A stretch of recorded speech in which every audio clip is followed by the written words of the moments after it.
সহজ রাষ্ট্রবিজ্ঞানে সকলকে স্বাগত। আজকে আমরা জানব রবার্ট নজিকের চিন্তাভাবনা সম্বন্ধে। দেখে নেই আজকের ভিডিওর কন্টেন্ট কি রয়েছে।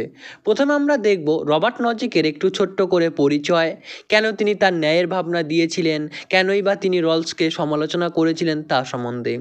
এরপর আমরা জানব রবার্ট নজিকের ন্যায়ের তত্ত্ব, অর্থাৎ তার এন্টাইটেলমেন্ট থিওরি অফ জাস্টিস, তারপর তার মিনিমাল স্টেট। এরপর আমরা দেখব সেলফ ওনারশিপ থিওরি, তারপর আমরা জানব why taxation is forced labour ইত্যাদি সম্বন্ধে।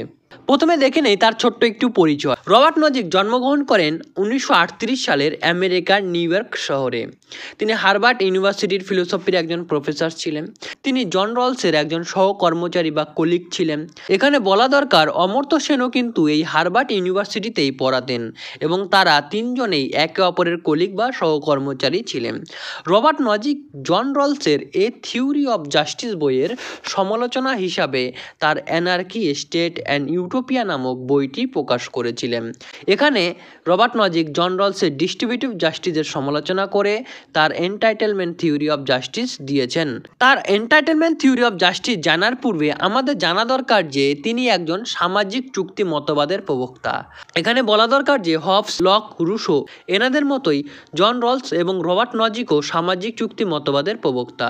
রবার্ট নজিক তার অ্যানার্কি স্টেট অ্যান্ড ইউটোপিয়া বইতে সামাজিক চুক্তি মতবাদের মধ্য দিয়ে এন্টাইটেলমেন্ট থিওরি অফ জাস্টিসের কথা বলেছেন। কিভাবে? দেখো নজিকের বইয়ের নামটি কি। নজিকের বইয়ের নামটি হলো অ্যানার্কি স্টেট অ্যান্ড ইউটোপিয়া।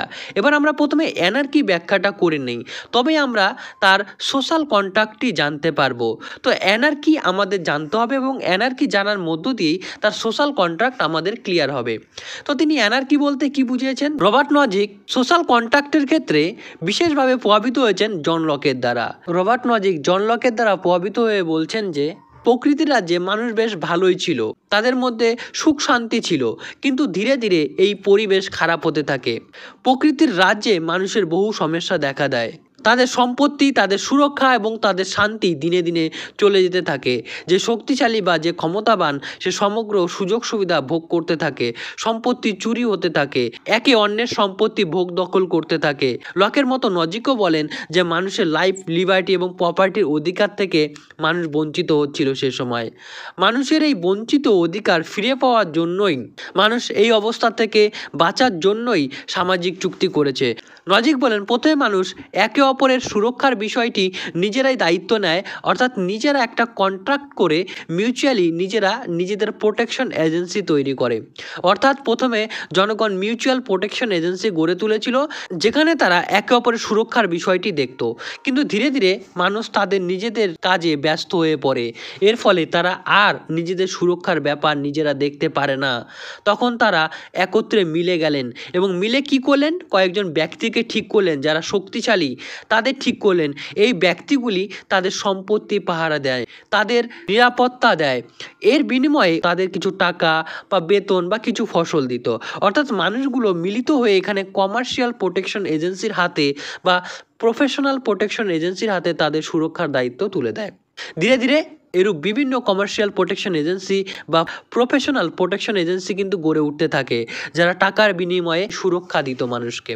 এরকম বহু প্রোটেকশন এজেন্সিগুলির মধ্যে দিনের পর দিন কম্পিটিশন বাড়তে থাকে, তাদের মধ্যে একে অপরের সাথে লড়াই হয়। এমতো অবস্থায় বেশ কিছু বছর পরে শেষ পর্যন্ত একটি প্রোটেকশন এজেন্সি সারভাইভ করতে পারে, আর বাদবাকি প্রোটেকশন এজেন্সিগুলো ডিস্ট্রয় হয়ে যায় বা ধ্বংস হয়ে যায়। সবাই ওই প্রোটেকশন এজেন্সির কাছে শেষ পর্যন্ত নিরাপত্তার ভার তুলে দেয়। ওই ডমিনেন্ট প্রোটেকশন এজেন্সি প্রয়োজনে ফোর্স বা লেজিটিমেট ভায়োলেন্স ইউজ করতে পারবে। ধীরে ধীরে ওই ডমিনেন্ট প্রোটেকশন এজেন্সি রাষ্ট্রে রূপান্তরিত হয়। এখানে আমি একটি আমার মতো করে উদাহরণ দিয়ে বিষয়টি আরও স্পষ্ট করতে চাই। আমরা ধরি একটি গ্রামে এক গোষ্ঠীর বসবাস রয়েছে, তারা একসাথে গোষ্ঠীবদ্ধভাবে বসবাস করে, চাষাবাদ করে এবং সুখে শান্তিতে তারা বসবাস করতে থাকে। তাদের সম্পত্তি, ফসলের উপরে তারা নিজেরা অধিকার ভোগ করত। কিন্তু ধীরে ধীরে কিছু মানুষ তাদের ফসল, তাদের সম্পত্তি দখল করতে থাকে। লাইফ, লিবার্টি এবং প্রপার্টির অধিকার থেকে এই মানুষগুলো ধীরে ধীরে বঞ্চিত হতে থাকে। তারা যখন রাতের বেলা বিশ্রাম করে, দিনে কাজ করে, তখন কেউ ফসল চুরি করে নিয়ে যায়। এমতো অবস্থায় অ্যানার্কি এলো। তখন দরকার পড়লো কিন্তু সোশ্যাল কন্ট্রাক্ট করার। তখন তারা নিজেরা একত্রিত হয়ে সামাজিক চুক্তি করলেন। ব্যক্তিরা একত্রিত হয়ে ডিসাইড করলেন যে তাদের মধ্যে থেকে কিছু মানুষ কাজ করবেন আর কিছু মানুষ রাত জেগে পাহারা দেবেন ফসলগুলি এবং সম্পত্তির। তারা মিউচুয়াল প্রোটেকশন এজেন্সি গড়ে তোলেন তাদের সুরক্ষার জন্য। কিন্তু একদল বিশ্রাম নিতেন এবং একদল কাজ করতেন। এর ফলে তাদের ফসল পর্যাপ্ত পরিমাণে ফলতো না বা তা দিয়ে তাদের প্রয়োজনে মেটতো না এবং তারা খুব স্ট্রং ছিল না। এর ফলে তারা বিভিন্ন চোর ডাকাতের থেকে বাঁচতে পারতেন না, কারণ তারা স্ট্রং এবং অনেক মানুষ ছিল। তখন তারা কি করলেন, কিছু টাকা পয়সা দিয়ে একটি কমার্শিয়াল প্রোটেকশন এজেন্সি বা প্রফেশনাল প্রোটেকশন এজেন্সি ভাড়া করলেন। অন্যদিকে অন্যান্য গোষ্ঠীরাও এমন প্রফেশনাল প্রোটেকশন এজেন্সি ভাড়া করতে শুরু করলেন। এভাবে বিভিন্ন প্রফেশনাল প্রোটেকশন এজেন্সির মধ্যে দ্বন্দ্ব শুরু হলো। ধীরে ধীরে শেষ পর্যন্ত এই প্রফেশনাল এজেন্সির মধ্যে একটি সার্ভাইভ করতে পারলো এবং সেই সার্ভাইভ করা ডমিনেন্ট প্রোটেকশন এজেন্সি ধীরে ধীরে রাষ্ট্রে রূপান্তরিত হয়। এই রাষ্ট্রের ফোর্স এবং লেজিটিমেট ভায়োলেন্স ইউজ করার ক্ষমতা রয়েছে। তাহলে আমরা তার বইয়ে 3টি যে শব্দ তার মধ্যে থেকে অ্যানার্কির ব্যাপারটি বুঝে গেলাম। এবার আমরা দেখব স্টেট কি। অ্যানার্কি, স্টেট এবং ইউটোপিয়ার স্টেটটি আমরা জানব। নজিক বলেছেন স্টেট হবে মিনিমাল স্টেট, যেখানে মানুষ নিজ মতো বাণিজ্য করবে, নিজ মতো চলবে, রাষ্ট্র এসে বাধা দেবে না। ওই স্টেট নামক এজেন্সি রাষ্ট্রকে শুধুমাত্র সুরক্ষা দেবে, তাছাড়া তার অন্য কোনো কাজ নেই। তিনি রাষ্ট্রকে নাইট ওয়াচম্যান রাষ্ট্র বলেছেন। অর্থাৎ আমরা দেখি যে রাত্রিবেলায় বিভিন্ন ওয়াচম্যান যে থাকেন তারা কি করেন, তারা আমাদের সুরক্ষা দেন, তারা নিরাপত্তার বিষয়টি দেখেন, তারা আমাদের পাহারা দেন যাতে আমরা ভালোভাবে ঘুমোতে পারি, আমাদের কাজ করতে পারি। কিন্তু আমাদের স্বাস্থ্যের ব্যাপারে, আমাদের খাদ্যের ব্যাপারে, আমার বিভিন্ন রকম প্রয়োজনের ব্যাপারে তিনি বা তারা কিন্তু মাথা ঘামান না, তারা নজর দেন না। তার কাজ সুরক্ষা প্রদান করা, তিনি তাই করেন। রাষ্ট্রকেও তেমনই আমাদের সেই সুরক্ষার দায়িত্ব নিতে হবে। রাষ্ট্রও তেমনই আমাদের সুরক্ষা দেখবে বলে নজিক মনে করেন। রাষ্ট্র জনকল্যাণ করবে না, রাষ্ট্র ট্যাক্স লাগাবে না, রাষ্ট্র বন্টন করবে না, রাষ্ট্র ট্যাক্স দিয়ে জনসেবামূলক কোনো কাজ করবে না। রাষ্ট্র শুধুমাত্র তখন আসবে যখন কেউ চুরি করবে বা মিথ্যে কথা বলবে বা শর্ত ভঙ্গ করবে বা বাজারে নানা রকম সমস্যা দেখা দেবে। অর্থাৎ বাজারের মতো চলবে, মানুষের মতো চলবে, সুষ্ঠু নিয়ম শৃঙ্খলা থাকবে। কিন্তু যখনই সেই নিয়ম শৃঙ্খলা ভঙ্গ হবে, যখনই কেউ শর্ত ভাঙবেন, বাজারে দ্বন্দ্ব হবে, দেনা পাওনা নিয়ে গন্ডগোল আসবে, তখনই কিন্তু রাষ্ট্র আসবে। অর্থাৎ বাজারের মতো চলবে। কিন্তু যখন বাজারে সমস্যা হবে, অর্থাৎ কেউ বিক্রি করছেন, কেউ কিনছেন, তাদের মধ্যে দেনা পাওনা নিয়ে দ্বন্দ্ব, তখন কিন্তু রাষ্ট্র আসবে। আমরা এই রাষ্ট্রকে ভালোভাবে বুঝবো তার আগে আমাদের একটু তার জাস্টিসের থিওরিতে যেতে হবে। তার এন্টাইটেলমেন্ট থিওরি অফ জাস্টিস আলোচনা করতে করতে আমরা স্টেটকে আরও ভালোভাবে বুঝতে পারবো। তো দেখে নেই তার জাস্টিসের থিওরিটি কি। নজিক তার অ্যানার্কি, স্টেট এবং ইউটোপিয়া বইতে ইউটোপিয়া পোর্শনে এক মিনিমাল স্টেটের কল্পনা করে সুন্দর জাস্টিসের থিওরি দিয়েছিলেন। সেই মিনিমাল স্টেটের ন্যায়ের ধারণাটি কেমন তা একটু দেখে নেই। তিনি এখানে বলছেন 3 ধরনের প্রিন্সিপালের কথা। অর্থাৎ তার এন্টাইটেলমেন্ট থিওরি অফ জাস্টিসে 3টি প্রিন্সিপাল রয়েছে। First principal, justice in acquisition. এই প্রিন্সিপালের ক্ষেত্রে রবার্ট নজিক প্রভাবিত হয়েছিলেন আবার জন লকের দ্বারাই। জন লক তার সম্পত্তি তত্ত্বে বলেছেন, ব্যক্তি যদি প্রকৃতিতে শ্রম দেন, ব্যক্তি যদি প্রকৃতির ওপর শ্রম প্রয়োগ করেন, তার থেকে অর্জিত সম্পত্তিটি তাহলে তার সম্পত্তি হবে। নজিকও তার এই ভাবনাটি গ্রহণ করেছেন। অর্থাৎ নজিক বলছেন কোনো একটি প্রকৃতি বা কোনো একটি খালি জমি পড়ে রয়েছে, সেই জমিতে জঙ্গল হয়ে রয়েছে, আমি তা পরিষ্কার করে একটি আম গাছ লাগালাম, তো সেই আম গাছটির ওপর আমার মালিকানা থাকবে, আমের ওপর আমার মালিকানা থাকবে। এরকম 1 বিঘে 2 বিঘে জায়গায় জঙ্গল পরিষ্কার করে আমি আম গাছ লাগিয়ে তার মালিকানা ভোগ করতে পারি, কারণ সেখানে আর কারো মালিকানা নেই, সেটি এমনিই পড়েছিল, শুধু জঙ্গল হয়েছিল, কেউ তার মালিক ছিল না। সেই আম বাগানের ওপর এখন আমার মালিকানা রয়েছে, কারণ আমি সেই আম বাগানের ওপর শ্রম দিয়েছি, আমি আমার লেবার দিয়েছি, আমি আমার মেরিট খরচ করেছি। এটাই হচ্ছে জাস্টিস ইন অ্যাকুইজিশন। আধুনিক অর্থে এটি কেমন, বৈধভাবে সম্পত্তি অর্জন করলে সেই সম্পত্তিতে আমারই অধিকার থাকবে। আমি ব্যবসা বাণিজ্য করে বা যে কোনো লিগ্যাল কাজ করে তা থেকে প্রাপ্ত যে সম্পত্তি অর্জন করব, তার উপর আমার মালিকানা থাকবে, অন্য কেউ তাতে হাত দেবে না, অন্য কেউ তাতে হস্তক্ষেপ করবে না। এটাই হচ্ছে তার জাস্টিস ইন অ্যাকুইজিশন। এরপর আমরা দেখব তার second principal, justice in transfer. Robert Nozick এখানে বলেছেন যে বৈধভাবে সম্পত্তি কেনাবেচা এখানে হবে, অর্থাৎ কোনো এক ব্যক্তি সে সম্পত্তি অর্জন করেছেন, তা যদি তিনি অন্য কাউকে বিক্রি করতে চান তবে সে তা বিক্রি করতে পারে, এতে কেউ বাধা দেবে না। রাষ্ট্র, অন্য কোনো ব্যক্তি, সমাজ তাতে বাধা দেবে না, অর্থাৎ বৈধ লেনদেন বা ট্রান্সফার যুক্তিসম্মত। উদাহরণ দিয়ে বিষয়টি স্পষ্ট করি। আগের উদাহরণটা একটু টেনে এনে আমি বলি। ওই যে আমি আম বাগান লাগিয়েছিলাম জঙ্গল পরিষ্কার করে সেই জমিতে, এবার অন্য ব্যক্তিও তেমনইভাবে জঙ্গল পরিষ্কার করে আপেল লাগিয়েছেন।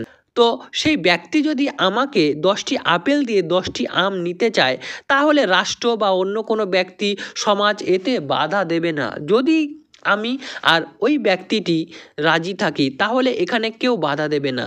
অর্থাৎ আমি যদি মনে করি যে 10টি আম আর 10টি আপেল সমান ভ্যালু, তাহলে আমি সেটা লেনদেন করতে পারি আমরা দুজনে, রাষ্ট্র এখানে বাধা দেবে না। আধুনিক সময় আমরা দেখি যে বিভিন্ন জমি বাড়ি বিক্রি হচ্ছে।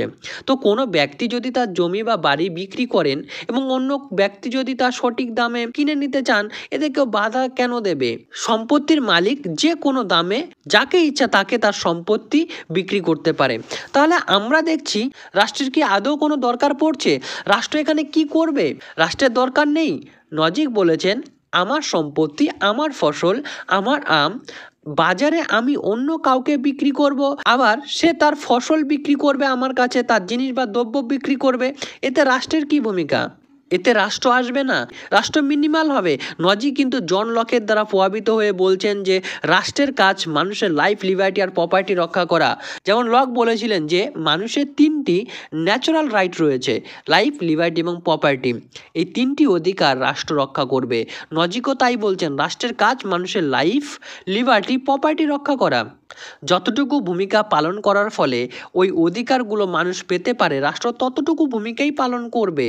আর যদি রাষ্ট্র এই ভূমিকা পালন করতে না পারে, রাষ্ট্র যদি ব্যক্তির জীবন, স্বাধীনতা, সম্পত্তিতে হস্তক্ষেপ করে বা এগুলি সুরক্ষা দিতে না পারে, তাহলে আমরা ওই রাষ্ট্রকে বাদ দিয়ে এরকম প্রাইভেট বিভিন্ন এজেন্সির হাতে আমাদের সুরক্ষার দায়িত্ব তুলে দিতে পারি।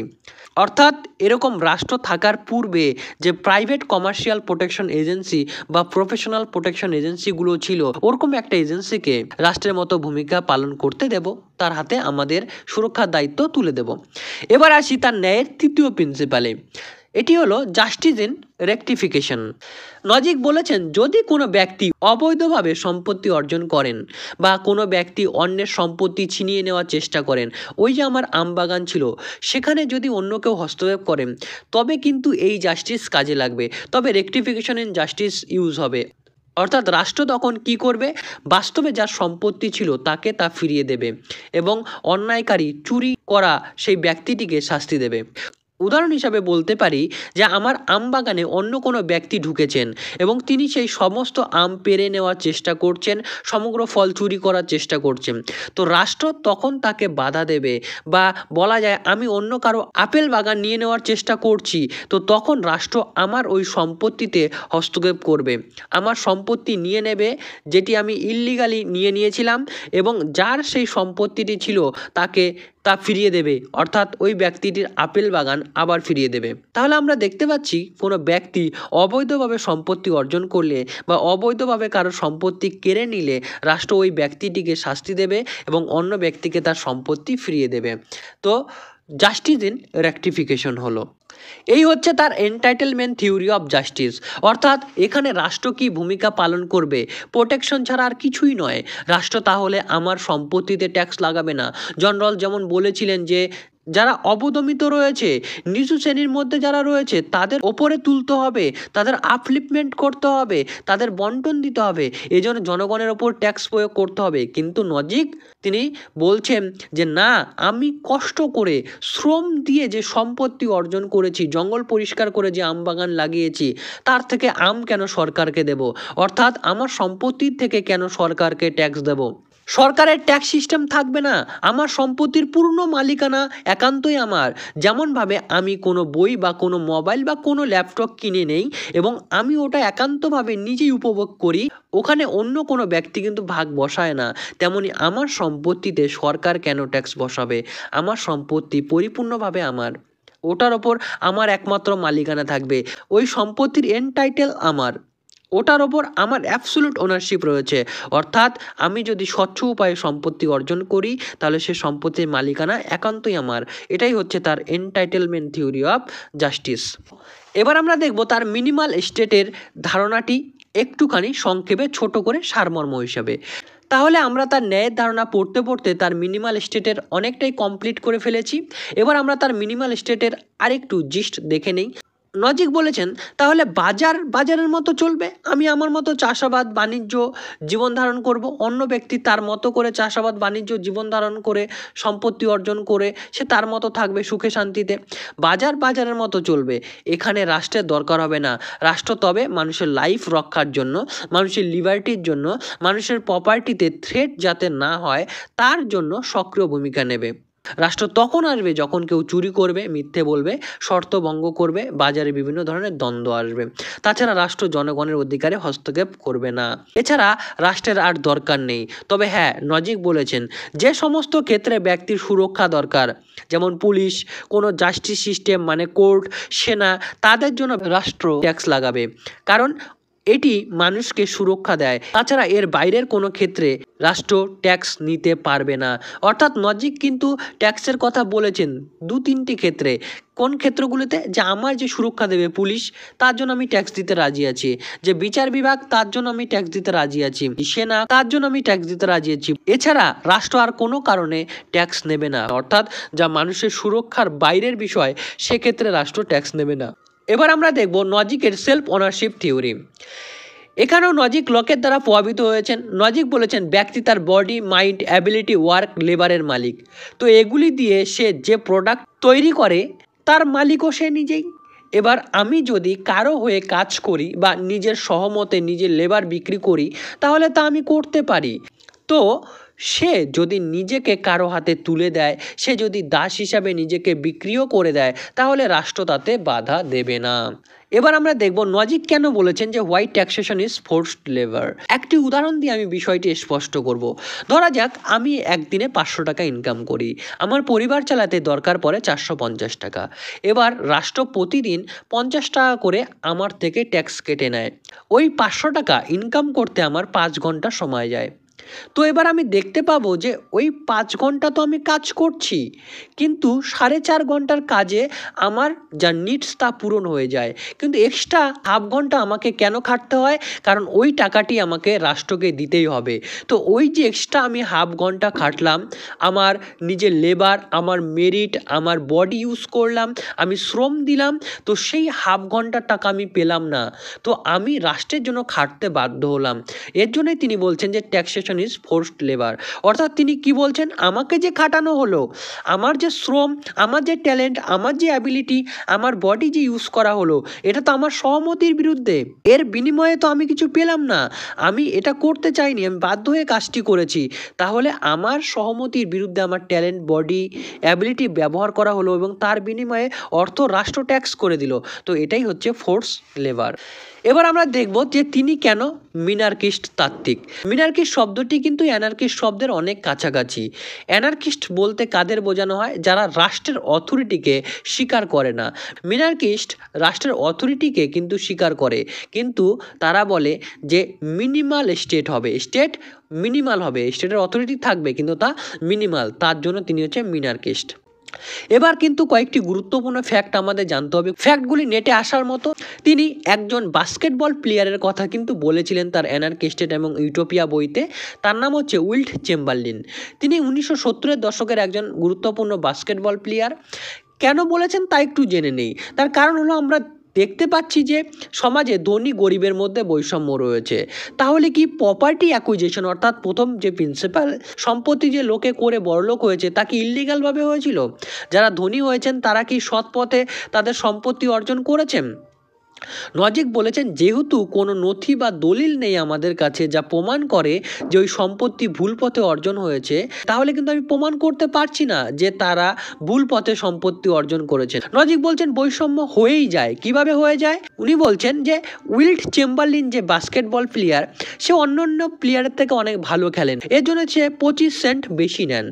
এবার হাজার হাজার দর্শক তাকে দেখতে আসেন, তো তিনি যদি 25 সেন্ট করে বেশি নিতে থাকেন তাহলে তো তিনি অনেক টাকা নেবেন এবং তার লিগাল, লোকে তার খেলা দেখতে ভালোবাসে, লোকের 25 সেন্ট দিতে কোনো মাথা ব্যথা নেই।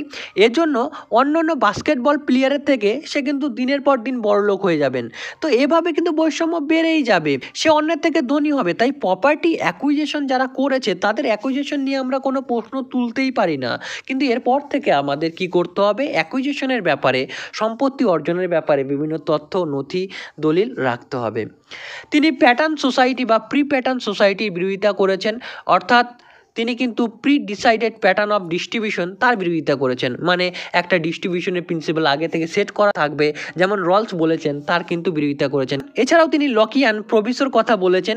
এত কিছু একটা ছোট ভিডিওতে বলা সম্ভবপর নয়, তাই এই জায়গাটি আমি বলছি না, এমনি ভিডিও বড় হয়ে গেছে, আমি কয়েকটি বই বলে তার ভিডিও ছেড়ে দিচ্ছি। কিন্তু তোমরা যদি এর থেকে বেশি জানতে চাও তবে আমি নেট সেট গ্র্যাজুয়েশন এর যে ব্যাচ পড়াই, তোমরা যেই ক্লাসের স্টুডেন্ট হও, নেট সেটের হলে নেট সেট কোচিং, MABA হলে তোমরা MABA এর কোচিং নিতে পারো। সেখানে আমি এই বিষয়গুলো খুব গুরুত্ব সহকারে অনেক লেন্দি করে পড়িয়ে থাকি এবং নোটসও দিয়ে থাকি। তোমরা এই নাম্বারে যোগাযোগ করে কোচিংয়ে জয়েন করতে পারো। এরপরে আমরা দেখব তার গুরুত্বপূর্ণ কয়েকটি বই।